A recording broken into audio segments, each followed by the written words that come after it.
दीपक तेजी से अस्पताल के बाहरी दरवाजे की ओर बढ़ रहा था। उसके दोस्त की मां आईसीयू में थी। जतिन ने फोन पर रोते हुए बताया था कि मां की हालत बहुत नाजुक है। जल्दी आजा भाई, देर मत करना। दीपक पार्किंग से निकलते ही लंबी लंबी सांसें भरता हुआ अंदर की ओर दौड़ा था। वो खुद बीमार हो तब भी अस्पताल की शक्ल न देखे, लेकिन आज दोस्त की मां के लिए उसने अपना डर कुचल डाला था। जतिन की मां का हाल पूछने के बाद जैसे ही वो राहदारी में दाखिल हुआ, उसकी नज़र सामने खड़ी शमिता जी पर पड़ी थी और उनके साथ ईशा भी थी। वो डॉक्टर के कमरे में दाखिल हो रही थी। दरवाजे पर नेम प्लेट चमक रही थी, डॉक्टर महरीन, गायनकोलॉजिस्ट। एक पल को तो दीपक की सांसें अटक गई थीं। ईशा गायनी क्लिनिक में, वो भी आंटी जी के साथ। उसकी आंखों में जैसे नुकीले शीशे उतरने लगे थे। बेचैनी की लहर उसके सीने में उठी और वो बाहर निकलने का इरादा छोड़कर पिलर की आड़ में खड़ा हो गया। कुछ ही देर में ईशा बाहर आई थी तो उसके चेहरे का रंग उड़ा हुआ था। मम्मी, डॉक्टर नहीं मान रही, अब क्या करें? वो लगभग फुसफुसाते हुए बड़बड़ा रही थी। शमिता जी का चेहरा सख्त हो गया। क्या कहती है डॉक्टर? ईशा की आंखों में आंसू चमकने लगे। डरते हुए बोली, डॉक्टर कह रही है कि खतरा है क्योंकि 2 महीने हो चुके हैं। शमिता जी ने अपना माथा पीट लिया। तू मर क्यों नहीं जाती ईशा? तूने हमें जमाने के सामने जीने के लायक नहीं छोड़ा। ईशा का चेहरा सफ़ेद पड़ गया। उसने होठों को दांतों में दबा लिया और हाथ में पकड़ी रिपोर्ट की फाइल को उंगलियों से मसलने लगी। शमिता जी का माथा पसीने से तर था, लेकिन ईशा को घूरते हुए उनकी आंखों में सिर्फ गुस्सा था। अब कहाँ ले जाऊं तुझे? इज्जत का तमाशा निकाल दिया तूने। ज़्यादा देर यहाँ भी नहीं रुक सकते। अगर कोई जान पहचान वाला निकल आया तो क्या कहेंगे? ईशा और भी घबरा गई। क्यों ना मम्मी किसी और से बात कर लें? ये डॉक्टर अब कुछ नहीं कर सकती। ऐसे केस वो लेती भी नहीं है। शमिता जी ने चेहरे पर चादर का पल्लू खींचकर ठीक किया और तेजी से बाहर निकल गईं। ईशा भी उनके पीछे पीछे चेहरे को छुपाती हुई चल पड़ी। दीपक अब भी पिलर की आड़ में खड़ा था। उसने फौरन सिर झुका लिया, टोपी को नीचे खिसका लिया, चेहरा छुपा लिया। वो जा चुकी थीं, लेकिन दीपक वहीं सन खड़ा था। उसकी आंखें बार बार डॉक्टर की नेम प्लेट पर टिक रही थीं। गायनकोलॉजिस्ट। ईशा आखिर यहाँ क्यों आई थी? उसके दिमाग में जैसे कोई भूचाल आया हुआ था। उसके चेहरे पर बेचैनी साफ दिखाई दे रही थी। ईशा कोई और नहीं बल्कि उसकी मंगेतर थी। जल्दी ही दोनों की शादी होने वाली थी। ये रिश्ता जबरदस्ती का रिश्ता था। वो ईशा को पसंद नहीं करता था और ना ही उसे शादी करना चाहता था, लेकिन बचपन से लेकर अब तक उस पर सिर्फ इन लोगों ने अपनी मनमानी की थी और उसकी ज़िंदगी के इतने बड़े फैसले पर भी उन्होंने वही किया। उसके माँ बाप मेहरा साहब की हवेली में काम करते थे। एक दिन जब स्विमिंग पूल साफ करने के लिए दीपक के पापा पूल में उतरे तो उन्हें नहीं पता था कि पानी में करंट फैला हुआ है। शायद कोई तार टूटकर पानी में गिर चुकी थी। उन्हें बिजली का तेज झटका लगा और वो हाथ पैर फड़फड़ाने लगे। दीपक की माँ, जो इस घर में खाना बनाने का काम करती थीं, दौड़कर आई और अपने पति को बचाने की कोशिश की, लेकिन उन्हें भी तेज झटका लगा और दोनों पति पत्नी मौके पर ही दम तोड़ बैठे। पीछे रह गया था 5 साल का मासूम सा दीपक। मामले को रफा दफा कर दिया गया था। पुलिस को भी खबर नहीं होने दी थी। वैसे भी दीपक का कोई अपना नहीं था, इसलिए सुनील मेहरा ने उसे हवेली में ही रख लिया, लेकिन उसे कभी दिल से अपनाया नहीं था। सुनील मेहरा के पिता सूरज मेहरा यानी दादाजी ही दीपक से सच्चा प्यार करते थे। सुनील मेहरा की सिर्फ एक ही संतान थी, ईशा। उसके बाद उन्हें कोई संतान नहीं हुई। दादाजी दीपक से दिल से जुड़े हुए थे और दीपक भी उन्हें सगे दादा की तरह मानता था। बचपन से लेकर अब तक सुनील मेहरा, उनकी पत्नी शमिता और बेटी ईशा ने दीपक पर हर तरह के जुल्म किए थे। उसे अपमानित किया था, ताने दिए थे, लेकिन दीपक सब सहता रहा क्योंकि उसके पास और कोई ठिकाना नहीं था। कम से कम दादाजी का प्यार तो उसे मिलता था और वही उसके लिए बहुत था। दादाजी उसकी पढ़ाई, उसकी ज़रूरतें और जेब खर्च का पूरा पूरा ख्याल रखते थे। दीपक उन्हीं में अपनी दुनिया ढूंढता रहा। फिर जब घर में ईशा की शादी की बात चली तो न जाने क्यों दादाजी ने दीपक और ईशा का रिश्ता तय कर दिया, और इस रिश्ते को पक्का करवाने के पीछे सबसे बड़ा हाथ शमिता जी का था। दीपक को ये समझ नहीं आ रहा था कि वो अपनी इकलौती बेटी का हाथ उसके हाथ में क्यों दे रही हैं, लेकिन आज जो सच्चाई उस पर खुली थी वो उसे अंदर तक तोड़ चुकी थी। क्या ये सच था या सिर्फ उसका शक, वो तय नहीं कर पा रहा था। उसने फौरन जतिन को कॉल कर दिया। जतिन, तू डॉक्टर महरीन को जानता है? क्यों यार, सब ठीक तो है ना? मैंने ईशा को और आंटी जी को उस क्लिनिक से निकलते देखा है। जतिन का चेहरा भी फिक्र से भर गया। दीपक, कहीं तेरी शमिता आंटी फिर से माँ तो नहीं बनने वाली? अबे चुप, बकवास मत कर, ऐसा कुछ भी नहीं है। आंटी जी तो बाहर खड़ी थी, लेकिन ईशा अंदर गई थी और जब निकली तो दोनों बहुत परेशान थी। यार ये तो वाकई अजीब है, लेकिन सच क्या है ये तो डॉक्टर ही बता सकती है। दीपक का दिल घबरा रहा था। उस रात जब वो घर पहुंचा तो माहौल आम दिनों जैसा नहीं था। न ईशा के चेहरे पर वो तेज था, न आंटी जी की बातों में रौब। दोनों पहले से ज़्यादा खामोश थीं। दीपक ने खुद को कमरे में बंद कर लिया। वो सोचता रहा, ईशा जो हमेशा अकड़ी अकड़ी रहती थी, खुद में मगन, जिद्दी, वही ईशा आज इतनी डरी हुई क्यों थी? हालांकि उसे ईशा कभी पसंद नहीं थी, लेकिन अब तो घर में रिश्ते की बात चल रही थी और यही सोचकर उसके दिल में एक शक ने घर कर लिया था। दादाजी ने 2 बार खाने पर बुलाया, मगर उसने सिरदर्द का बहाना कर दिया। अगली सुबह जब दीपक नीचे आया तो सामने ही ईशा बैठी थी, लेकिन दीपक को देखकर उसके चेहरे पर जैसे नफरत के रंग उभर आए। दीपक ने एक पल के लिए उसकी आंखों में देखा और फिर नज़र फेर ली। तभी आंटी जी ने धीमे मगर ठहरे हुए लहजे में कहा, दीपक बेटा, तुम्हारी शादी की तैयारियां शुरू कर दी हैं मैंने। आज तुम्हारी शेरवानी का नाप देना है, तो मेरे साथ चलोगे टेलर के पास? शमिता जी ने चाय की प्याली सामने रखी और बड़े मधुर अंदाज में कहा। जब से दीपक और ईशा की बात पक्की हुई थी, शमिता जी का अंदाज अचानक बदल गया था। वही शमिता जी जो पहले दीपक से ना तो ढंग से बात करती थी और ना ही उसे कोई खास अहमियत देती थी। दीपक ने चुपचाप चाय का कप उठाया और उनकी आंखों में झांकते हुए पूछा, ईशा की तबीयत ठीक है? ईशा जो बैठी अपनी नाखूनों को फाइल कर रही थी, चौंकर दीपक की ओर देखने लगी, लेकिन शमिता जी एक पल को बुरी तरह घबरा गईं। हाँ हाँ, बिल्कुल ठीक है, फिटफाट है वो। दीपक की आवाज़ में अब हल्की सी तल्खी थी। फिर कल वो गायनेकोलॉजिस्ट के पास क्यों गई थी? ये सुनते ही ईशा के हाथ से मेंटल फाइल जमीन पर गिर गई थी। झन की आवाज़ से जैसे पूरे कमरे की खामोशी को चीर गया था। शमिता जी के चेहरे का रंग उड़ गया और दीपक की नज़रें अब दोनों माँ बेटी की हलचल को पैनी शिकारी की तरह पड़ रही थी। ईशा ने नज़रें चुराईं और शमिता जी ने हड़बड़ी में जवाब गढ़ने शुरू कर दिए। बस थोड़ा सा बुखार था, इसलिए अस्पताल लेकर गई थी इसे। दीपक के चेहरे की मांसपेशियां तन गई थीं। वो साफ जान गया था ये बात उसे चुप कराने के लिए गढ़ी गई है। शमिता आंटी, बुखार के लिए कोई गायनेकोलॉजिस्ट के पास नहीं जाता। अब शमिता जी की जबान सिल गई। उनके पास कोई जवाब नहीं था। उनकी आंखें इधर उधर भटकने लगीं। दीपक चुप हो गया, लेकिन उसके भीतर शक की आग और तेज जलने लगी थी। उसने ईशा की ओर देखा। उसने चुपचाप चाय का कप उठाया, लेकिन उसकी उंगलियां बुरी तरह थरथरा रही थीं। शमिता जी की हालत भी कुछ कम खराब नहीं थी। माथे पर पसीना, होंठ सूखे हुए और आंखें बेचैन। दीपक अब और कुछ बोले बिना उठकर खड़ा हुआ, सीधा अपने कमरे में गया, दरवाज़ा बंद कर लिया और बिस्तर पर बैठ गया। अंदर एक तूफान मचा हुआ था। कुछ तो है जो उससे छुपाया जा रहा है और ये मेरे साथ छल है। उसने फौरन जतिन को कॉल किया। जतिन, मुझे डॉक्टर महरीन से मिलना है, कुछ भी कर, कोई भी सोर्स लगा।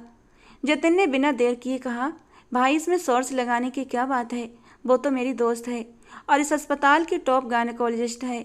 दीपक ने लंबी सांस ली। मुझे ईशा की केस हिस्ट्री जाननी है, सब कुछ, पूरा सच। क्या तू मेरी मदद कर सकता है? जतिन थोड़ी देर चुप रहा, फिर बोला, मैं बात करता हूँ उससे। चल तू मेरे साथ चल, आमने सामने बात करते हैं। दीपक की आंखों में उम्मीद की चिंगारी चमक उठी। मैं तैयार हूँ, अभी चलते हैं। 10 मिनट बाद दोनों गाड़ी में बैठ चुके थे। अस्पताल की ओर निकल पड़े। दीपक का दिल बेतहाशा धड़क रहा था, हाथ ठंडे पड़ चुके थे। जैसे ही वो गायनेकोलॉजी विभाग में पहुंचे, सामने डॉक्टर महरीन सफ़ेद कोट पहने टी ब्रेक ले रही थीं। गरिमामय व्यक्तित्व, तेज निगाहें और आत्मविश्वास भरा लहजा। जतिन ने मुस्कुराकर उन्हें ये मेरा दोस्त दीपक है, ये आपसे एक मरीज के बारे में बात करना चाहता है। डॉक्टर महरीन ने गहरी नज़रों से दीपक की ओर देखा। उसकी आंखों में सवालों की आग थी और आवाज़ में टूटता हुआ यकीन। दीपक जानना चाहता था, क्या वो लड़की जिसे उसका जीवन जुड़ने वाला था, अपने भीतर कोई राज दबाए बैठी है? डॉक्टर महरीन ने तुरंत संजीदा लहजे में कहा, जतिन, तुम जानते हो ना कि मैं किसी भी मरीज की जानकारी उसके बिना इजाज़त की नहीं दे सकती। जतिन ने गहरी सांस ली और एकदम सहजता से बोला, यार, लेकिन पति को तो जानकारी दी जा सकती है ना? डॉक्टर महरीन ने एकदम चौंक कर जतिन की ओर देखा था और फिर दीपक की तरफ देखा। दीपक हैरत से जतिन को घूरने लगा। उसे समझ नहीं आया कि जतिन ने झूठ क्यों बोला, लेकिन जतिन पूरी तसल्ली और आत्मविश्वास से दोबारा बोला, डॉक्टर, कल एक लड़की आई थी आपके पास, नाम था ईशा, यही दीपक की बीवी है। इन दोनों के बीच अभी थोड़ी अनबन चल रही है, इसीलिए उसने दीपक को कुछ नहीं बताया। लेकिन अब दीपक जानना चाहता है, कहीं वो बाप तो नहीं बनने वाला। उसे शक है कि ईशा उसे कुछ बहुत बड़ा छुपा रही है। डॉक्टर मेहरीन के माथे पर अब सिलवटें गहरी हो गई थीं। उसने कुछ पल के लिए आंखें बंद की थीं और फिर गंभीर स्वर में बोली, वही तो मैं कहूँ कि वो लड़की क्यों बार बार मुझसे अपना पहला ही बच्चा गिराने की जिद कर रही थी। अब बात मेरे समझ में आई, शायद इनके बीच मामला वाकई गंभीर है, तभी तो भी इस प्रेगनेंसी को ख़त्म करना चाह रही थी। दीपक का चेहरा जैसे सर्द पड़ गया। डॉक्टर की ज़बान से निकले हर शब्द उसके लिए किसी भूचाल से कम नहीं थे। डॉक्टर मेहरीन ने बात आगे बढ़ाई, अब आप पहली फुर्सत में जाइए, अपनी पत्नी को मना कर लाइए, क्योंकि इस हालत में अगर वो अंदर ही अंदर घुटती रही तो बच्चे की सेहत पर बुरा असर पड़ेगा। उसकी प्रेगनेंसी को 2 महीने हो चुके हैं। ये सुनते ही दीपक जैसे ज़मीन में धंस गया। उसकी धड़कनें बेकाबू हुईं, आंखें फटी की फटी रह गईं।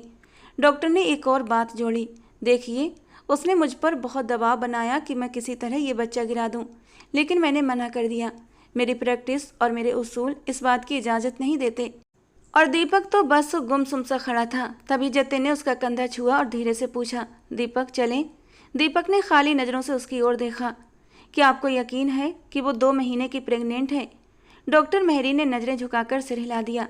मैंने खुद उसका अल्ट्रासाउंड किया है, रिपोर्ट मेरे सिस्टम में मौजूद है, आप चाहें तो देख सकते हैं, लेकिन बस कॉपी नहीं दी जा सकती। दीपक ने कुछ नहीं कहा, बस तेजी से मुड़कर कमरे से बाहर निकल गया। जतिन भी उसके पीछे चल पड़ा। दीपक दीवार से टिककर खड़ा हो गया, जैसे उसकी पूरी दुनिया उजड़ चुकी हो।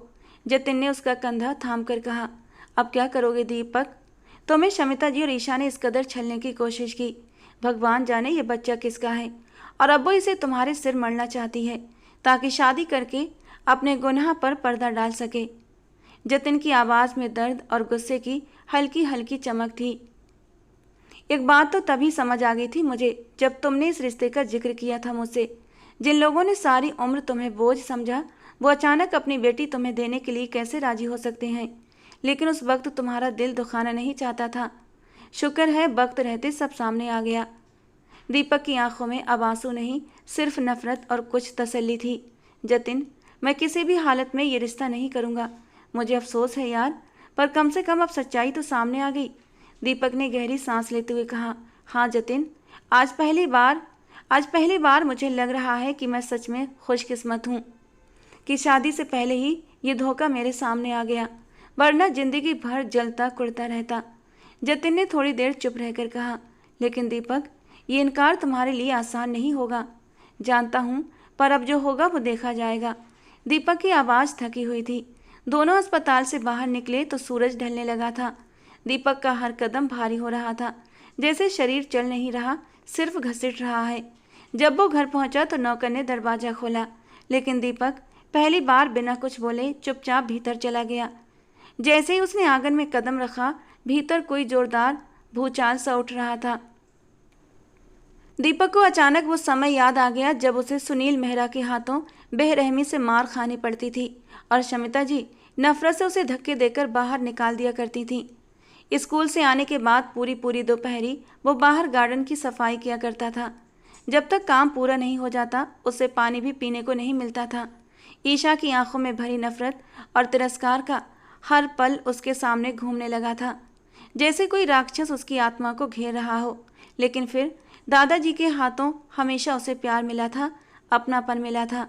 वो अपने दिल के जख्म छुपाए लॉन्ज में दाखिल हुआ, जहां दादाजी सोफे पर बैठे अखबार पढ़ रहे थे। शमिता जी और ईशा ने जैसे ही उसे देखा, उनके चेहरे पर एक झूठी मुस्कान तैर गई। आओ आओ दीपक, इधर बैठो, शमिता जी ने फौरन खड़े होकर कहा। दीपक चुपचाप दादाजी के पास जाकर बैठ गया। दादाजी उसे देखते ही खुशी से भर उठे। बेटा, आ गए तुम? सुना है आज अस्पताल गए थे। कैसी है जतिन की माँ? दीपक ने हल्का सा मुस्कुराकर छोटा सा जवाब दिया, अब बेहतर है। दादाजी एक बार फिर गहरी सांस लेकर बोले, कुछ खाया पिया या खाली पेट हो? दीपक ने इसका जवाब नहीं दिया, बस गहरी सांस लेकर बोला, मुझे एक ज़रूरी बात करनी है आप लोगों से। इस गंभीर लहजे ने सभी को चौंका दिया। ईशा ने एक नज़र दीपक पर डाली, फिर झट से नज़रें चुरा ली। दीपक ने ईशा की तरफ देखा और सीधे पूछा, क्या तुम खुद बताओगी या मुझे बताना पड़ेगा?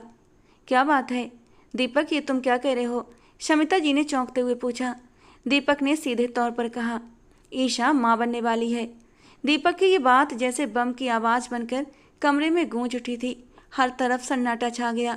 दादाजी के हाथ से छड़ी गिर गई और शमिता जी का चेहरा सफ़ेद पड़ गया। ईशा के होंठ थरथराने लगे। वो कुछ बोलना चाहती थी लेकिन शब्द नहीं निकले। शमिता जी खुद को संभाल नहीं पा रही थी। चिल्लाते हुए बोली, ये झूठ है। जतिन ने तुरंत फौरन कहा, मैं खुद गायनेकोलॉजिस्ट से मिला हूँ और रिपोर्ट देखी है मैंने। डॉक्टर ने मुझे सब कुछ बताया है। शमिता जी ने हड़बड़ी में कहा, दीपक तुम गलत समझ रहे हो। ईशा बीमार है, कुछ गलतफहमी हो गई है तुम्हें। क्या बीमारी है उसे? मैं अच्छे से जानता हूँ। आपकी बेटी ईशा अपनी सारी हदें पार कर चुकी है। यहाँ तक कि वो प्रेग्नेंट हो चुकी है और अब बच्चा गिराने की नौबत आ गई है।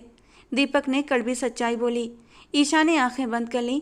उसका चेहरा शर्म से लाल हो गया था, लेकिन उसकी जुबान एकदम सिल गई थी। दादाजी ने गुस्से से कहा, दीपक तुम हमारे खानदान के नाम को कलंकित नहीं कर सकते। दीपक ने पलटकर कहा, बेशक आपने मुझे अनाथ समझकर पालन किया, लेकिन खानदान की इज्जत मैंने नहीं, आपकी पोती ने कलंकित की है। और अब आप चाहते हैं कि मैं इसके नाजायज़ रिश्ते की कीमत अदा करूं, तो ये मुझसे नहीं हो सकेगा। शमिता जी के चेहरे पर आंसू थे। उसने हाथ जोड़कर कहा, दीपक अगर तुम्हें कोई गलतफहमी हुई है तो हम बैठकर बात कर सकते हैं। जबकि दीपक ने नफरत से कहा, मुझे कोई भी गलतफहमी नहीं है दादाजी, आप ईशा से खुद पूछ सकते हैं। और ईशा की झुकी हुई नज़रों ने सब कुछ साफ कर दिया था। दादाजी की आंखों से 2 आंसू फिसल पड़े। गेट पर खड़े सुनील मेहरा भी पत्थर हो चुके थे। शमिता जी रोते हुए दीपक के आगे हाथ जोड़ने लगी। हमारी इज्जत अब तुम्हारे हाथ में है दीपक, तुम ईशा से शादी कर लो। दीपक ने गंभीरता से कहा, मैं माफ़ी चाहता हूँ लेकिन मैं ये शादी नहीं कर सकता। खुद को संभालते सुनील मेहरा आगे बढ़े थे और एक हाथ जोर से टेबल पर मारते हुए बोले, तुम ये विवाह नहीं रोक सकते दीपक, हमने सबको बुला लिया है, कार्ड छप चुके हैं। अब तुम क्या करोगे? दीपक ने कठोर स्वर में कहा, अब आप लोग खुद ही इस मामले को संभालें क्योंकि मैं ये घर छोड़कर जा रहा हूँ। दादाजी की आंखों में आंसू थे। बेटा मत जाओ, ये घर तुम्हारा है। दीपक ने रुकते हुए कहा, नहीं दादाजी, यहाँ रहकर मैं रोज़ मरता रहूँगा। अब मैं इस घर में नहीं रह सकता। ईशा आंखें बंद करके अपना चेहरा छुपाने लगी और शमिता जी जमीन पर बैठकर रोने लगीं। दीपक ने बिना कोई और शब्द कहे घर छोड़ने का फैसला कर लिया। वो बाहर निकला तो खुद को आज़ाद महसूस करने लगा, लेकिन दिमाग में खालीपन और दिल में एक भारी बोझ था। बाहर हवाएं तेज चल रही थीं और बादल आकाश को घेर रहे थे। वो सड़क पर चलता जा रहा था, तभी अचानक ईशा की कॉल आई। उसने फ़ोन काट दिया, लेकिन कॉल्स का सिलसिला लगातार जारी रहा। कभी सुनील मेहरा की, कभी समिता जी की और कभी ईशा की। दीपक ने महसूस किया कि उसका दिल चाह रहा था वो अपना फ़ोन उठाकर फेंक दे और तोड़ दे। तभी जतिन का फ़ोन आया, जिसे दीपक ने फ़ौरन पिक कर लिया। दीपक तू जहाँ भी है फ़ौरन घर पहुँच, तेरे दादाजी को हार्ट अटैक आया है। दीपक की धड़कनें एकदम तेज हुई थीं। क्या कहा? दादाजी को हार्ट अटैक? वो बुरी तरह बौखला गया। उसके कदम जैसे वहीं पर रुक गए थे। आंखों के सामने दादाजी का चेहरा घूमने लगा था और वो अपने मन में सोचने लगा, दादाजी ने मुझे कितना रोका था, लेकिन मैं नहीं रुका। वो अब दौड़ने लगा, जैसे दिल पर भार उतरने को तैयार हो, लेकिन अभी भी उसे अंदर एक खालीपन महसूस हो रहा था। वो घर के गेट तक पहुंचा। अंदर सब लोग इकट्ठे थे। उनके चेहरों से ही परेशानी झलक रही थी। दीपक ने कोई शब्द कहे बिना गेट खोला और अंदर दाखिल हो गया।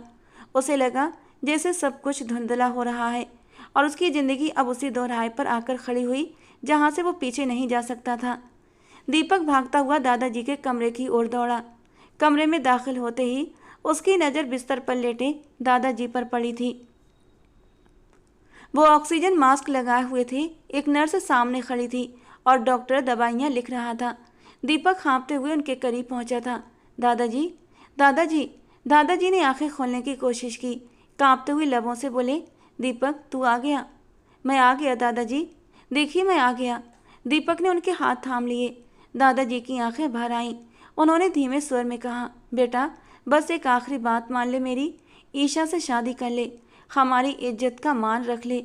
दीपक जैसे किसी गहरी खाई में गिरा था। दादाजी की कांपती आवाज़, कमज़ोर हाथों की भीख और उन आँखों की विनती, सब कुछ उसकी रूह को झकझोर गया। दादाजी ने आगे कहा, बेटा भले हमें मत देखो, लेकिन ये मत भूलो तेरे माँ बाप के जाने के बाद हमने तुझे अपनी जान से बढ़कर पाला है, कभी किसी चीज़ की कमी नहीं आने दी। आज अगर तू इनकार करेगा तो ये ख़ानदान किसी को मुंह दिखाने के लायक नहीं रहेगा। दीपक ने नज़रें झुका लीं, होंठ कांपने लगे। अगर आपको मेरे हाँ कहने से सुकून मिलेगा तो मैं तैयार हूँ दादाजी। दादाजी के होंठों पर हल्की सी मुस्कान आई। भगवान तुझे खुश रखे, अब मेरी रूह को सुकून मिलेगा। दीपक ने दादाजी का हाथ चूमा। कमरे में मौजूद हर आंख नम थी। डॉक्टर ने दादाजी का बीपी चेक किया और कहा, अब खतरे की कोई बात नहीं है, लेकिन इन्हें पूरी तरह आराम की ज़रूरत है। कोई टेंशन वाली बात ना की जाए। दीपक बाहर निकला तो सामने ही शमिता जी और ईशा खड़ी थीं। शमिता जी की आंखों में संतोष और कृतज्ञता थी। बेटा तुमने बड़प्पन दिखाया है, हमारा मान रख लिया। लेकिन ईशा की आंखों में एक तूफान था। वो नीचे देख रही थी, उसका चेहरा लाल हो चुका था। दीपक ने एक बार भी उसकी तरफ नहीं देखा। वो सीधे अपने कमरे की ओर चला गया। दरवाज़ा बंद करते ही वो ज़मीन पर बैठता चला गया। आंखें हल्के से बंद की, लेकिन आंसू बह रहे थे। दूसरी ओर ईशा अपने कमरे में गई और दरवाज़ा जोर से बंद कर लिया। आईने के सामने खड़ी होकर खुद से बड़बड़ाई, ये कैसे हो गया? वो इतनी जल्दी क्यों मान गया? उसने दीवार पर जोर से हाथ मारा। मैंने तो कभी नहीं चाहा था उसे, अब सारी ज़िंदगी उसी के साथ बितानी पड़ेगी। ईशा के भीतर आग सुलग रही थी। उसे लग रहा था जैसे उसकी दुनिया, उसका नियंत्रण, सब कुछ छिन चुका है।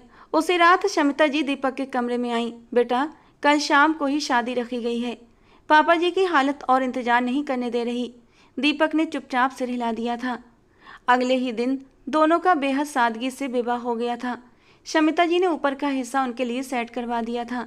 ईशा विदा होकर वहीं चली गई। आज दीपक की सुहागरात थी, लेकिन उसका दिल नहीं कर रहा था कि वो कमरे में जाए जहां उसकी दुल्हन उसका इंतजार कर रही थी। लेकिन परिवार की लाज रखने के लिए वो दिल पर पत्थर रखकर उस ओर बढ़ा था। जैसे ही वो राहदारी में दाखिल हुआ, शमिता जी के कमरे के पास से गुजरते हुए भीतर से ईशा की आवाज़ सुनाई दी, अगर वो मेरे कमरे में आया तो मैं खुदकुशी कर लूँगी, बहुत हो चुका ये ड्रामा। दीपक के कदम अब एकदम से रुक चुके थे। दिल एकदम जोर जोर से धड़कने लगा था। दरवाज़ा थोड़ा सा खुला हुआ था, आवाज़ें साफ आ रही थीं। ईशा, ये कैसी बातें कर रही हो तुम? तुम्हारा विवाह हुआ है, वो अब तुम्हारा पति है। शमिता जी की घबराहट साफ झलक रही थी। तो क्या करूं मैं? नहीं मानती मैं इस रिश्ते को, और ना कभी दिल में दीपक था और ना कभी होगा। दीपक की सांसें बंद होने लगीं, जैसे ज़मीन उसके नीचे से सरक रही हो। अब क्या चाहती हो तुम? सब कुछ तो हो चुका है, और मत भूलो कि तुम एक नाजायज़ बच्चे की माँ बनने वाली हो। मम्मी, ना मैं इस बात को भूली हूँ और न भूलना चाहती हूँ, लेकिन एक बात आप भी कान खोलकर सुन लें, मुझे समीर चाहिए। हम दोनों का रिश्ता अभी भी कायम है। जैसे ही उसके घर वाले मानेंगे हम शादी कर लेंगे। ईशा, तूने तो हमें बर्बाद कर दिया। ये मुसीबत क्यों हमारे सिर पर लेकर आई? मुसीबत नहीं माँ, मोहब्बत है ये। मैं सिर्फ समीर से प्यार करती हूँ और उसी से शादी करूँगी। तुझे पता भी है तू 2 महीने की प्रेग्नेंट है। अगर समीर ने तुझे अभी तक नहीं अपनाया तो बाद में क्या अपनाएगा? और बच्चा हो गया तो क्या? 9 महीने होते होते तो पेट भी बाहर आने लगेगा। क्या छुपा पाएगी अपना पेट? लोग क्या कहेंगे? मुझे किसी की परवाह नहीं, मुझे सिर्फ समीर चाहिए। दीपक की आंखें फटी की फटी रह गईं। वो चुपचाप उल्टे कदमों से पीछे हटने लगा। खानदान की इज्जत बचाने के लिए उसने उस लड़की को किस कदर दर्द से गुजरकर अपनाया था, ये वही जानता था। इसके बावजूद भी वो उसके लिए दिल में इतनी नफरत और तिरस्कार रखती थी। अब भी अपने आशिक के गुण गा रही थी। वो अब आंखों देखी मक्खी नहीं निगल सकता था। दरवाजे तक पहुंचा ही था कि तभी एक आवाज़ आई, दीपक, इस वक्त कहाँ जा रहे हो? सामने ही दादाजी खड़े थे। दीपक ठिठक गया। कुछ पल तक वो बस खामोश खड़ा रहा, जैसे नींद से जागा हो। आंखें झुका लीं, हाथ पैर कांप उठे और दिल पूरी तरह से टूट चुका था। दीपक ने धीरे से सिर उठाया तो उसकी आंखों में नमी तैर रही थी। दादाजी, मैं अब इस घर में और ज़्यादा नहीं रह सकता, मेरा दम घुट रहा है यहाँ पर। दादाजी ने हैरान नज़रों से उसकी ओर देखा था और फिर एक कदम आगे बढ़ाया। उनकी आंखों में गुस्सा भी था, दुख भी और अफसोस भी। उनका लहजा सख्त हो गया।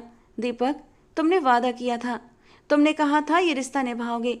दीपक की पलकें कांप उठीं, उसकी आवाज़ भीग गई। जानता हूँ दादाजी, लेकिन मेरी हिम्मत अब टूट चुकी है। मैं इसे और नहीं झेल सकता।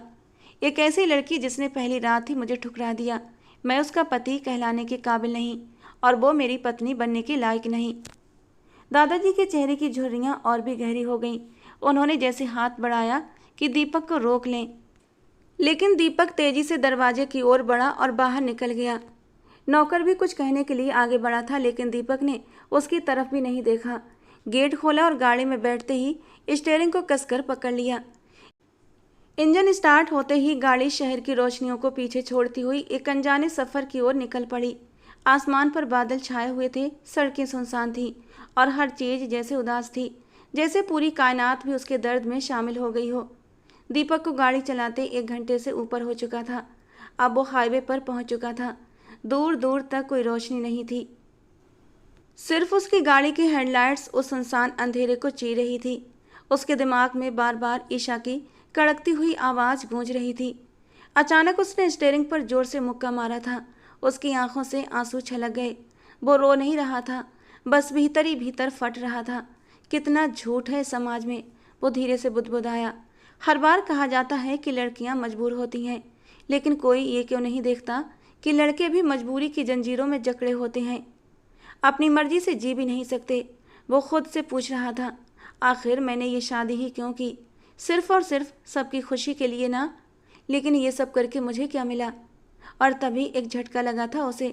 उसने तुरंत जोर से ब्रेक लगाए। गाड़ी एक झटके से रुकी थी। दिल उछलकर हलक में आया था। एक बेहद खूबसूरत लड़की सड़क के बीचों बीच खड़ी हाथ हिला रही थी। उसके दोनों हाथ हवा में थे, बाल बिखरे हुए, चेहरा मिट्टी से सना और आंखें डर से भरी हुई थीं। दीपक की गाड़ी रुकते ही वो उसकी तरफ दौड़ी थी। उसके कपड़े जगह जगह से फटे हुए थे। इससे पहले कि वो गाड़ी के करीब आती, दीपक गुस्से से तमतमाता हुआ बाहर निकल आया। माथे पर बल गहरे हो गए। वो तेज कदमों से आगे बढ़ा और चिल्लाया, पागल हो गई हो क्या? सड़क के बीच में खड़ी हो, जान देनी है क्या? लड़की के कदम लड़खड़ा गए। वो बुरी तरह हाँफते हुए बोली, प्लीज मुझे बचा लो, वो लोग मुझे ले जाएंगे। कौन लोग और तुम हो कौन? सड़क के बीच में क्या कर रही हो? दीपक की बात सुनकर लड़की की आंखें डर से फैल गईं। कांपते होठों से वो कुछ कहने की कोशिश कर रही थी, लेकिन दीपक को कुछ समझ नहीं आ रहा था। वो एकदम से घबरा गया। लड़की रोते हुए बोली, वो मेरे पीछे हैं। अगर उन्होंने मुझे पकड़ लिया तो मैं मर जाऊंगी। दीपक ने चारों ओर देखा था। रास्ता एकदम सुनसान था। कोई भी गाड़ी, कोई भी आदमी आसपास नहीं था। लेकिन उस लड़की की हालत देखकर उसका गुस्सा जैसे कहीं उड़ गया। वो थर थर कांप रही थी। पांव नंगे थे, होंठ नीले पड़े हुए थे। दीपक की आवाज़ जैसे गले में अटक गई। वो कुछ पल उसे देखता रहा। उसकी आंखों में डर इस कदर समाया हुआ था जैसे उसने मौत को अपनी आंखों से देखा हो। देखो, दीपक की आवाज़ अब नरम हो चुकी थी। मुझे नहीं पता कि तुम किससे डर रही हो, लेकिन पहले शांत हो जाओ।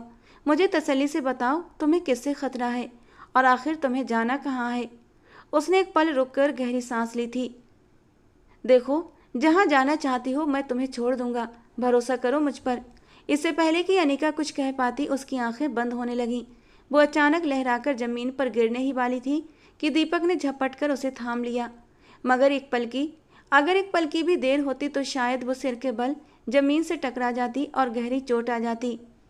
रात के सन्नाटे भरे समय में एक अनजान लड़की दीपक की बाहों में बेसुध थी और दीपक खुद हैरान था कि वो अब क्या करे। उसने उसे होश में लाने के लिए हल्के हल्के झिझोड़ा, मगर कोई भी असर नहीं हुआ। चारों तरफ उसने निगाह दौड़ाई थी।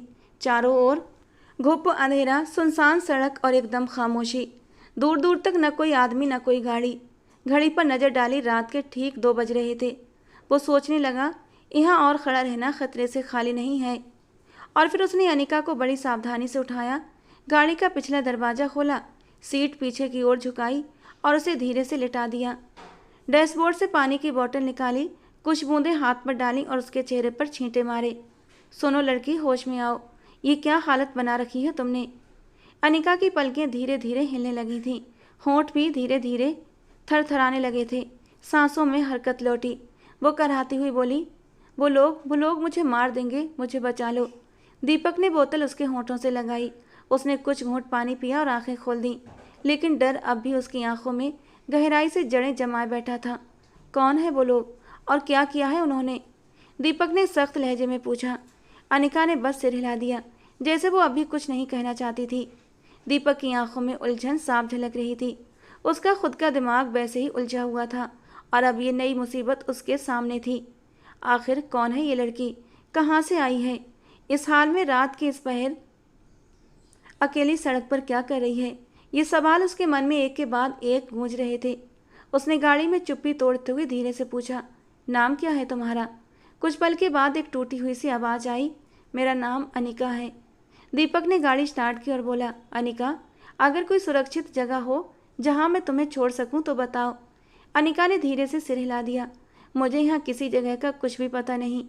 दीपक ने झुंझलाते हुए सांस ली। ठीक है, पास में ही मेरा एक फ्लैट है, चलो वहीं चलते हैं, सुबह तक कुछ सोचेंगे। अनिका ने इस बार कोई भी प्रतिक्रिया नहीं दी थी, बस खिड़की के बाहर घुप अंधेरे को घूरती रही। दीपक ने गाड़ी आगे बढ़ा दी। दोनों के बीच अजीब सी खामोशी छाई हुई थी। दीपक अपने ही विचारों में खोया हुआ था और अनिका अभी सहमी सहमी सी थी। रात के 3 बज चुके थे जब वो अपने फ्लैट पर पहुंचे। उसने कार रोकी, बाहर निकला और गाड़ी की दूसरी तरफ जाकर अनिका से कहा, चलो। अनिका ने धीरे से दरवाज़ा खोला और वो उसके पीछे पीछे सीढ़ियाँ चढ़ने लगी। थोड़ा सुरक्षा का एहसास था, लेकिन डर अब भी उसकी चाल में था। दीपक ने दरवाज़ा खोला। अंदर अंधेरा था। उसने स्विच बोर्ड दबाया, एक बल्ब टिमटिमाया और पूरा फ्लैट एक हल्की रोशनी में नहा गया। वो एक तरफ हट गया ताकि अनिका बेझिझक अंदर आ सके। ये फ्लैट उसने 2 साल पहले ही खरीदा था। जब अपने दुखों की जकड़न से आज़ादी पाने के लिए एक कोना चाहिए था तो वो यहाँ आ जाया करता था। छोटा सा फ्लैट था, 2 कमरों का, सिंगल बेड, एक साफ कोने में रखी एक अलमारी और खुला किचन। उसने देखा कि अनिका दहलीज पर ही खड़ी थी, अंदर आने से हिचकिचा रही थी। वो उसकी उलझन समझ गया था। डरने की जरूरत नहीं है अनिका, अंदर आ जाओ। अनिका किसी डरी हुई हिरनी की तरह धीरे धीरे अंदर आई और सोफे पर बैठ गई। दीपक की नज़र अचानक ही उस पर पड़ी। वो वाकई बेहद खूबसूरत थी, लेकिन इस वक्त उसका डर ही उसकी सबसे बड़ी पहचान था। चेहरे की मासूमियत में इतना दर्द घुला हुआ था कि दीपक को उस पर तरस आने लगा। उसे महसूस हुआ कि शायद वो भी उसकी तरह टूटी हुई है, एक बिखरी हुई कहानी।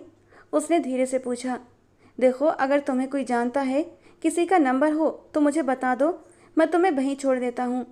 अनिका ने एक झटके से सिर उठाया। उसकी आंखों में आंखें डालकर बोली, मेरा इस शहर में कोई नहीं है। बस यही 5 शब्द, लेकिन दीपक के भीतर बहुत कुछ टूट गया था। दीपक ने महसूस किया कि अनिका थोड़ी असहज है। अपने दोनों पैर ऊपर किए खुद को अपने बाजुओं में लपेटे हुए बैठी हुई थी और तभी उसकी नज़र गई थी उस पर। अनिका के गले में दुपट्टा नहीं था, शायद भागते वक्त कहीं गिर गया था। ऊपर से कपड़े भी जगह जगह से फटे हुए थे। वो खुद को समेटने की कोशिश कर रही थी, जैसे अपने वजूद को भी छुपाना चाहती हो। दीपक ने तुरंत नज़र फेर ली। एक पल को उसकी नज़र अचानक उसके भरे भरे बदन पर गई थी, मगर अगले ही पल उसने खुद को झटका और नज़रें झुका लीं। वो जानता था अगर उसकी आंखों की गर्मी अनिका ने महसूस कर ली तो वो पूरी तरह डर जाती। वो फौरन उठा, अलमारी खोली, लेकिन उसमें तो सब जेंट्स कपड़े थे। तभी उसकी नज़र एक मर्दाना शॉल पर पड़ी जो वो कभी कभी ओढ़ता था। उसने वो शॉल निकाली और अनिका की ओर बढ़ा दी। ये ले लो। अनिका ने एक नज़र उसकी तरफ देखा और जैसे ही वो शॉल उसके हाथ में आई, उसने उसे ऐसे लपेटा जैसे कोई औरत मझधार से किनारे लगी हो। उसकी आंखों से आंसू निकल पड़े। उसने कुछ कहना चाहा, लेकिन शब्दों ने साथ छोड़ दिया। दीपक की आंखें भी नम हो गई थीं। कितनी मासूम थी वो, यही कोई 18-19 साल की होगी, उम्र ज़्यादा नहीं थी उसकी।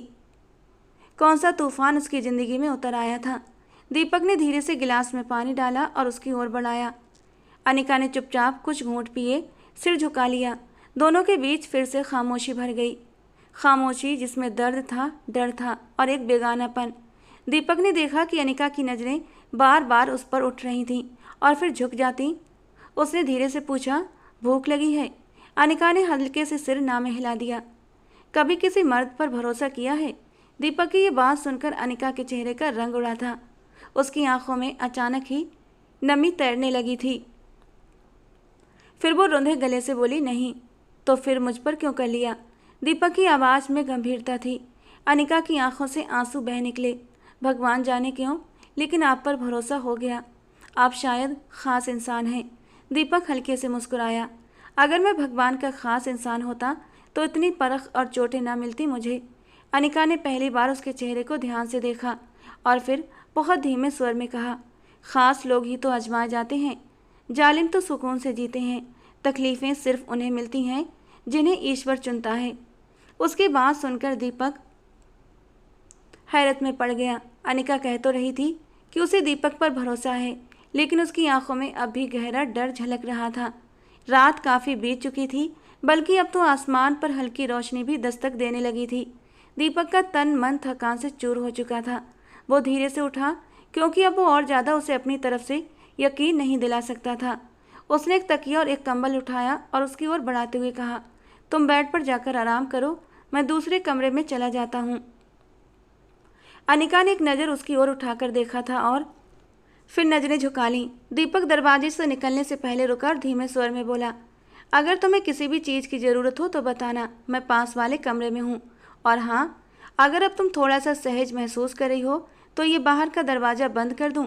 खुला छोड़ कर तो हम सो नहीं सकते। अनिका के डर को कम करने की वजह से उसने दरवाज़ा बंद नहीं किया था। अनिका ने अचानक बेचैनी से उसकी ओर देखा, लेकिन फिर सिर झुकाकर धीरे से बोली, जी मैं बंद कर लूँगी दरवाज़ा। उसकी बात सुनकर दीपक हल्के से मुस्कुराया और फिर चुपचाप दूसरे कमरे की ओर बढ़ गया, जबकि अनिका वहीं बैठी रह गई। दीपक के सुरक्षा भरे बर्ताव से अनिका की आंखों में नमी तैरने लगी और उसने मन ही मन भगवान का धन्यवाद किया कि उसे एक शरीफ इंसान से पाला पड़ा था, वो भी एक ऐसा इंसान जिसके साथ रहकर एक गैर मर्द के घर में भी उसे कोई डर महसूस नहीं हो रहा था। वो चुपचाप उठी, बाहर का दरवाज़ा बंद किया, तकिया और चादर लेकर बेड पर आकर सिमट कर लेट गई। नींद उससे कोसों दूर थी, लेकिन अब डर थोड़ा कम हो गया था। सुबह के 4 बजने वाले थे। आसमान में हल्का हल्का उजाला फैलने लगा था। फ्लैट में सन्नाटा भी पूरी तरह पसरा हुआ था। दीपक रात भर सो नहीं पाया था। करीब 5 बजे उसकी आंख लगी थी, लेकिन फिर भी वो जल्दी ही उठ गया। उसे चाय की तलब होने लगी थी। वो सीधा किचन में गया और 2 कप चाय बनाने लगा। चाय तैयार होने के बाद उसने दोनों कप ट्रे में रखे और लॉन्ज की ओर बढ़ गया। अनिका शायद रात भर सो नहीं सकी थी, मगर उसके चेहरे पर अब कुछ राहत दिखाई दे रही थी। दीपक ने ट्रे टेबल पर रखी और एक कप उसकी ओर बढ़ा दिया। ये लो, चाय पी लो। अनिका ने चौंक कर उसकी ओर देखा, कप हाथ में लिया और हल्की आवाज़ में बोली, शुक्रिया, इस वक्त चाय की बड़ी ज़रूरत महसूस हो रही थी मुझे। दीपक के होठों पर एक हल्की सी मुस्कान उभर आई। वो खुद भी साथ वाले सोफे पर बैठ गया। दोनों ने चाय का पहला घूंट लिया। कुछ पल के लिए चुप्पी छाई रही, जिसे दीपक ने तोड़ते हुए कहा, अब लग रहा है कि तुम थोड़ी थोड़ी रिलैक्स हो गई हो। अनिका ने धीरे से सिर हिलाया, जी अब थोड़ा ठीक लग रहा है। तो फिर खुलकर बताओ, क्या हुआ है तुम्हारे साथ? दिल का बोझ हल्का कर लो। दीपक की बात सुनकर अनिका ने नज़रें उठाईं, फिर पलकों को झुका लिया। धीमे स्वर में बोली, मेरे मम्मी पापा बचपन में ही एक एक्सीडेंट में चल बसे थे। फिर मुझे मेरी चाची के घर भेज दिया गया। चाची का व्यवहार मेरे साथ अच्छा नहीं था। शुरू में तो फिर भी सब ठीक था, लेकिन धीरे धीरे चाची का रवैया बदलता चला गया। काम कराना, ताने मारना, डांटना, सब बर्दाश्त किया मैंने, कभी शिकायत नहीं की। पर फिर उन्होंने मेरी शादी का फैसला एक ऐसे आदमी से कर दिया जो मेरे चाचा से भी 10 साल बड़ा था, लेकिन वो अमीर था और मेरे चाचा को एक मोटी रकम ऑफर कर रहा था। मेरे चाचा ने तो जैसे मेरी बोली लगा दी थी। अनिका की आंखों में आंसू भर आए थे। दीपक का हाथ चाय के कप पर कस गया। फिर उसने बेचैनी से पूछा, आगे क्या हुआ? मैं रोई, गिड़गिड़ाई, हाथ जोड़े, मगर मेरी किसी ने नहीं सुनी। कल रात ज़बरदस्ती मेरी शादी होने वाली थी, तो मैंने हिम्मत की और वहाँ से भाग निकली, लेकिन उन्हें मेरे भागने का पता चल गया और फिर वो मेरे पीछे पड़ गए। अब अनिका का चेहरा थक चुका था। दोनों हथेलियों से उसने अपना मुंह छुपा लिया। काश मेरे माँ बाप जिंदा होते तो ये दिन देखने को न मिलते। वो मुझे कभी बिकने नहीं देते। दीपक की आंखें नम हो गईं।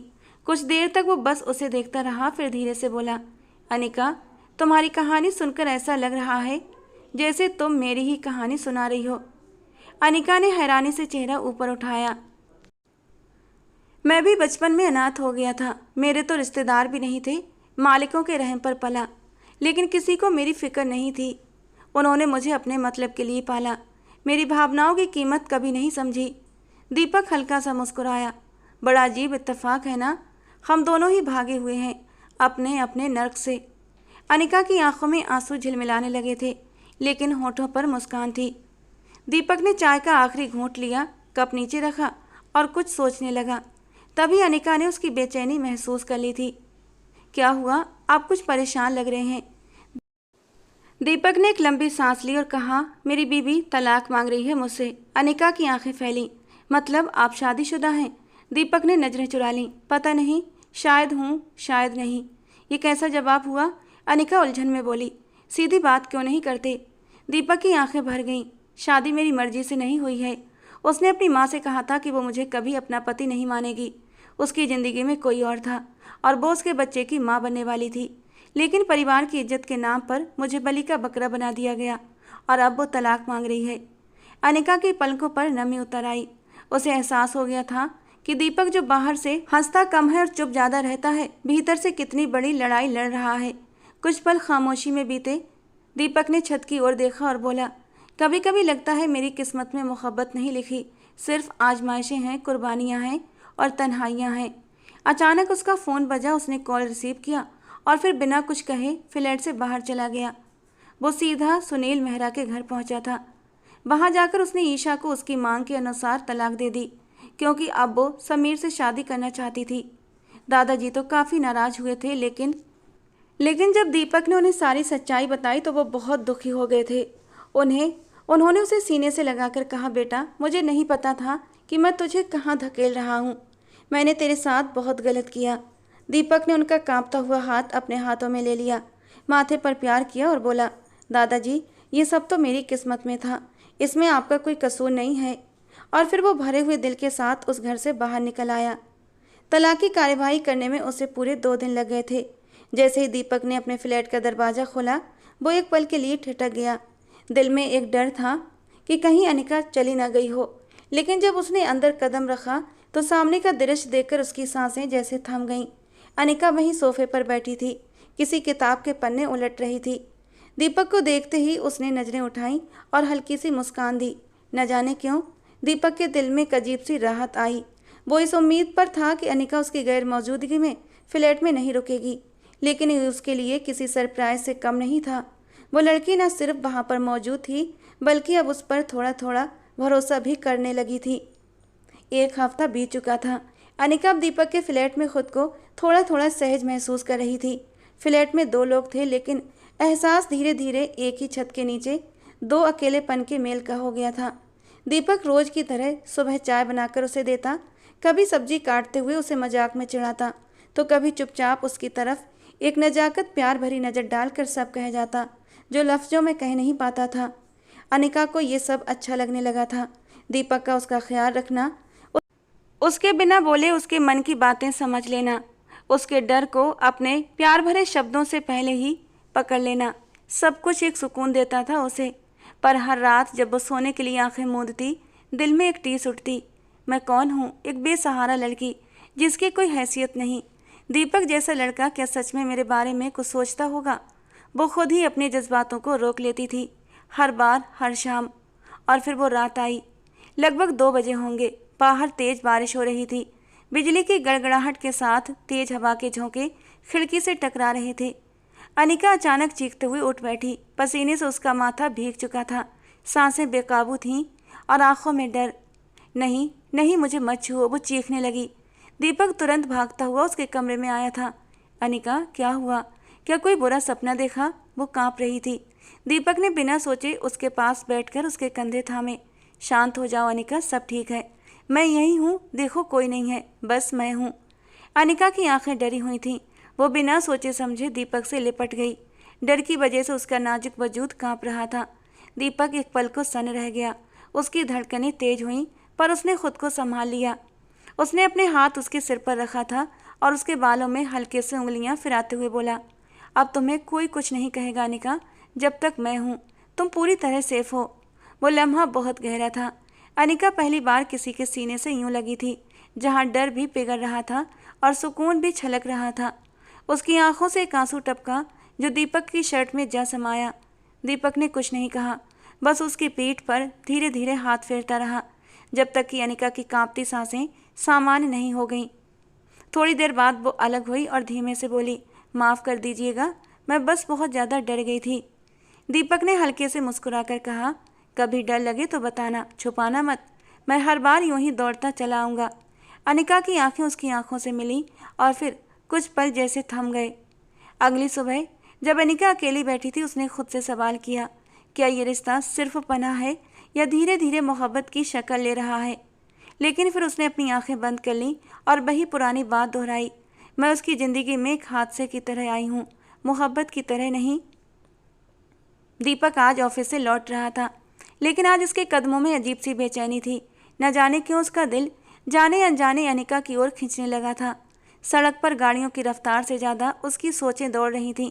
हर सोच अनिका के आसपास, वो जब मुस्कुराती है, जब चुपचाप बैठी होती है, जब अचानक किसी आहट से घबरा जाती है।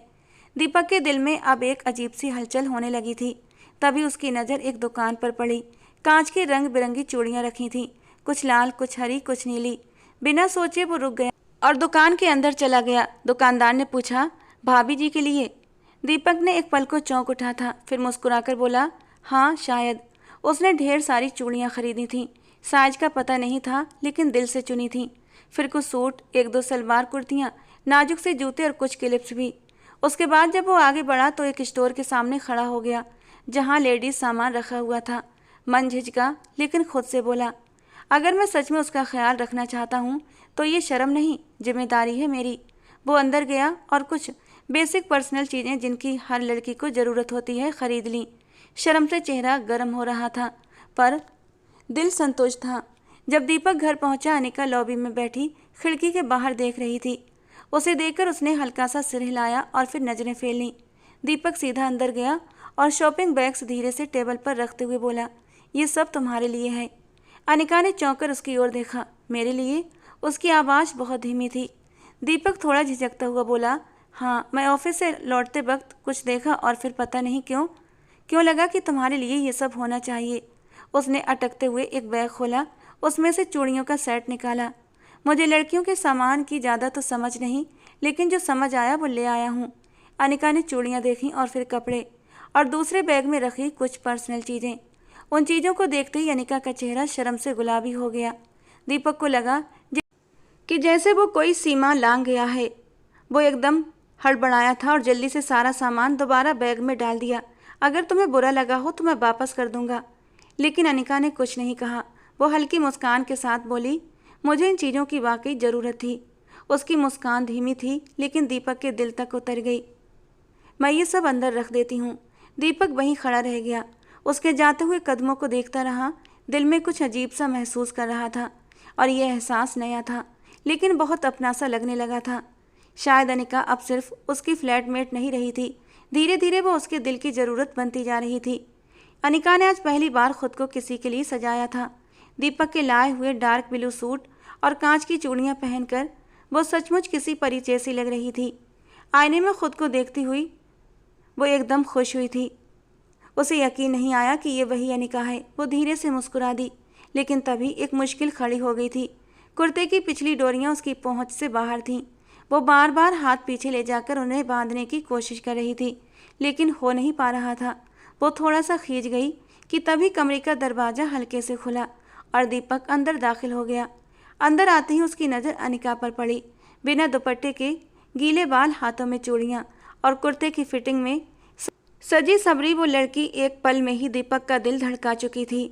उसकी खूबसूरती उभर कर सामने आ रही थी। दीपक एक पल को ठहर गया था। अनिका ने झट से बेड पर पड़ा दुपट्टा उठाया और अपने कंधों पर डाल लिया। चेहरा शर्म से सुर्ख हो गया था। आई एम सॉरी, मुझे लगा तुम तैयार हो गई होगी। मैं बस बुलाने आया था कि मौसम बहुत प्यारा है। मैंने चाय बनाई है, पकौड़े ऑर्डर कर दिए हैं, साथ मिलकर खाते हैं, दीपक ने नज़रें चुराते हुए कहा। अनिका ने आंखें नीचे किए हल्के से जवाब दिया, जी आप चलिए, मैं बस अभी आती हूँ। दीपक पलटा, लेकिन उसकी नज़र अनिका के संघर्ष पर गई। वो फिर से हाथ पीछे ले जाकर डोरियां बांधने की कोशिश कर रही थी। अगर चाहो तो मैं हेल्प कर देता हूँ, दीपक ने रुकते हुए पूछा। नहीं, मैं कर लूँगी। वो एकदम से घबरा गई थी, नज़रें चुराईं। दीपक कुछ पल उसे देखता रहा, फिर सिर हिलाकर बाहर चला गया। कुछ देर बाद अनिका बाहर आई। दुपट्टा अच्छे से लपेटा हुआ था और चेहरा थोड़ा शर्माया हुआ। दीपक उसे देखकर मुस्कुराया। वैसे आज तुम सच में बहुत प्यारी लग रही हो। अनिका की पलकों में हल्की सी कंपन हुई। थैंक्स। वो दोनों साथ बैठ गए। हवा में हल्की ठंडक थी। दूर से बारिश की गंध आ रही थी। दीपक ने चाय का कप उसकी ओर बढ़ाया, लेकिन दीपक ने महसूस किया अनिका थोड़ी असहज है, जैसे कुछ छिपा रही हो। और तभी हवा की एक तेज लहर आई और अनिका का दुपट्टा फिसलकर उसके कंधों से नीचे गिर गया। दीपक की नज़र अनायास उसकी पीठ पर पड़ी। कुर्ते का गला पीछे से काफ़ी डीप था और डोरियां अभी तक खुली हुई थीं। उसकी गोरी पीठ पर हल्की सी थरथराहट थी, जैसे वो खुद भी ये महसूस कर रही हो, लेकिन हिम्मत नहीं जुटा पा रही थी दुपट्टा उठाने की। दीपक ने एक गहरी सांस ली थी और फिर बिना कुछ कहे, बिना कुछ बोले, वो अपनी जगह से धीरे से उठा था। धीरे से आगे बढ़ा और अनिका का दुपट्टा उठाकर उसके कंधों पर फैला दिया और फिर हल्के हाथों से उसके पीछे की डोरियों को थामा। अनिका के शरीर में जैसे एक हल्का सा करंट दौड़ा था। वो कांप गई, लेकिन न हिली, न बोली, न रुकी, बस सांस रोक कर बैठी रही। दीपक के हाथ कांप रहे थे, लेकिन उसके चेहरे पर गजब की नरमी थी। बड़ी सदी हुई उंगलियों से उसने एक एक डोरी को पकड़कर गांठ लगाई। डोरियां बांधते हुए उसने फुसफुसाकर कहा, बेकार में इतना परेशान होने की क्या ज़रूरत थी? पहले ही बता देती, मैं पहले ही तुम्हारी छोटी सी हेल्प कर देता। अनिका की आंखों से एक बूंद आंसू गाल पर लुढ़क आया, लेकिन वो कुछ नहीं बोली, सिर्फ धीरे से दुपट्टे को ठीक किया और पलटी नहीं। पूरे 15 दिन बीत चुके थे। अनिका अब पहले से कहीं ज़्यादा सामान्य महसूस कर रही थी। और शाम जब दीपक ऑफिस से लौटा तो अनिका ने हल्के से कहा, मुझे यहाँ रहते हुए 2 हफ्ते से ज़्यादा हो गए हैं। कब तक आप पर बोझ बनी रहूँगी? बेहतर है कि आप मुझे कहीं छोड़ आइए। दीपक थोड़ी देर तक चुप रहा, फिर संजीदगी से उसकी ओर देखते हुए बोला, मैं ऐसी किसी जगह को नहीं जानता जहाँ तुम्हें छोड़कर आ सकूँ। अनिका ने उसके चेहरे को गौर से देखा, जैसे उसकी आंखों में कोई रास्ता ढूंढ रही हो। लेकिन मैं यहाँ ऐसे तो नहीं रह सकती ना दीपक जी। अगर कभी आपके घर वाले आ गए या पड़ोस में किसी ने पूछ लिया तो हम क्या जवाब देंगे? दीपक के होठों पर एक हल्की सी मुस्कान आई। वो शांत लेकिन गंभीर स्वर में बोला, मेरे पास जवाब है और उसमें कोई मुश्किल बात नहीं है। अनिका की आंखें चौड़ी हो गईं। क्या मतलब? दीपक ने एक पल के लिए नजरें झुका लीं, फिर नरम लहजे में कहा, मुझसे शादी करोगी अनिका? अनिका की सांसें तो जैसे थम सी गई थीं। चेहरा एकदम से साकित हो गया था। आंखों में भी हैरानी उभर आई थी। दिल में बुरी तरह उथल पुथल होने लगी थी। क्या ये मुमकिन है? उसके लरजते होठों से बस यही निकला था। दीपक के चेहरे पर हल्की सी मुस्कान तैर गई। क्यों मुमकिन नहीं अनिका? हम दोनों एक दूसरे को जान चुके हैं। हम दोनों ने जख्म खाए हैं, तकलीफ़ें सही हैं। तुम्हारे अंदर जो टूटा है मैं उसे जोड़ना चाहता हूँ। मैं नहीं जानता कि ज़िंदगी हमें कहाँ लेकर जाएगी, लेकिन अगर तुम चाहो तो ये छोटा सा फ्लैट और मैं, जिसके पास सिवाय एक नौकरी के कुछ भी नहीं है, तुम्हारे लिए हमेशा मौजूद रहेगा। अनिका की आंखें भीग चुकी थीं। उसके होंठ थरथरा उठे और चेहरा हल्के गुलाबी रंग से भर गया था। वो पल भर को चुप रही, फिर नज़रें झुकाकर धीरे से सिर हिला दिया। बहुत ही सादगी से दीपक ने अनिका से मंदिर में ले जाकर शादी कर ली और अब अनिका उसकी सेज सजाकर बैठी थी। दिल में हजारों सपने तो एक अनकहा सा डर भी था। क्या मैं अंदर आ जाऊं? दीपक ने बेहद नरमी से पूछा। अनिका ने धीमे से नज़रें झुका लीं और सिर हिला दिया। दीपक अंदर आया। कमरे में सन्नाटा था, सिर्फ दिलों की धड़कनें सुनाई दे रही थीं। अनिका, अगर तुम्हारी मर्जी होगी तभी हम इस रिश्ते को शुरू करेंगे। दीपक की आवाज़ में एक हल्की सी कपकपाहट थी। अनिका की आंखें भीग गईं। वो धीरे से बोली, दीपक जी, आपने मुझे सबसे मुश्किल वक्त में सहारा दिया, मुझे इज्जत दी, और आज जब मैंने अपना सब कुछ आपको सौंप दिया है तो आप मुझसे दूर ना हटें। मेरे लिए आपसे दूर रहना अब मुमकिन नहीं। वो एकदम दीपक से लिपट गई थी और दीपक अब कहाँ खुद के जज्बातों को संभाल सकता था। उस नाजुक सी लड़की को अपने सीने में समा चुका था। अपने लबों से उसके माथे को छूता हुआ वो उसके लबों पर आया था और बड़ी नरमी से उसके नाजुक लबों को छूने लगा था। एक गहरी सांस लेता हुआ वो उससे अलग हुआ था। अनिका की सांस भी गहरी हो रही थी। तुम बहुत खूबसूरत हो अनिका, लेकिन उससे कहीं ज़्यादा मजबूत भी। दीपक ने कमरे की बत्तियां धीमी कर दीं, खिड़की के पर्दे गिराए। हवा में गुलाब की खुशबू गहराने लगी और फिर उन दोनों के बीच की दूरी धीरे धीरे मिटने लगी। वो एक दूसरे की रूह में उतरने लगे। सुबह अनिका की आंख खुली तो उसने खुद को दीपक की बाहों में पाया था। हल्के से मुस्कुराते हुए वो दोबारा अपना सिर उसके कंधे पर रखकर एक हाथ उसके सीने पर रखते हुए उससे और भी लिपट गई। आज उसके मन में न कोई डर था और न कोई संकोच। वो दोनों अब एक मजबूत और पवित्र रिश्ते में बंध चुके थे। हल्का सा चेहरा उठाकर वो दीपक के चेहरे को निहारने लगी। ये प्यारा सा चेहरा अब उसका था। वो जी भरकर पूरे अधिकार से उसे देख सकती थी। न जाने उसके मन में क्या आया कि उसने अपने होठों से दीपक के गाल को छू लिया। उस नरम एहसास पर दीपक की आंख खुल गई थी। हल्के से मुस्कुराते हुए उसने अनिका को अपनी बाहों में भींच लिया। लगता है मेरी जान का अभी तक मन नहीं भरा है। कोई बात नहीं, अब तो हम बस एक दूसरे के लिए ही हैं। तुम कहो तो मैं दोबारा से तुम्हें सेटिस्फाई। वो अपनी बात अधूरी छोड़ गया था और अनिका के गाल उसकी शरारत पर शर्म से लाल हो गए थे। वो उसे हल्का सा धक्का देते हुए उसकी बाहों से निकलने लगी। आप बहुत गंदे हैं, पूरी रात मुझे सोने नहीं दिया और अब फिर से। जबकि दीपक ने हंसते हुए उसे दोबारा अपने सीने से लगा लिया था।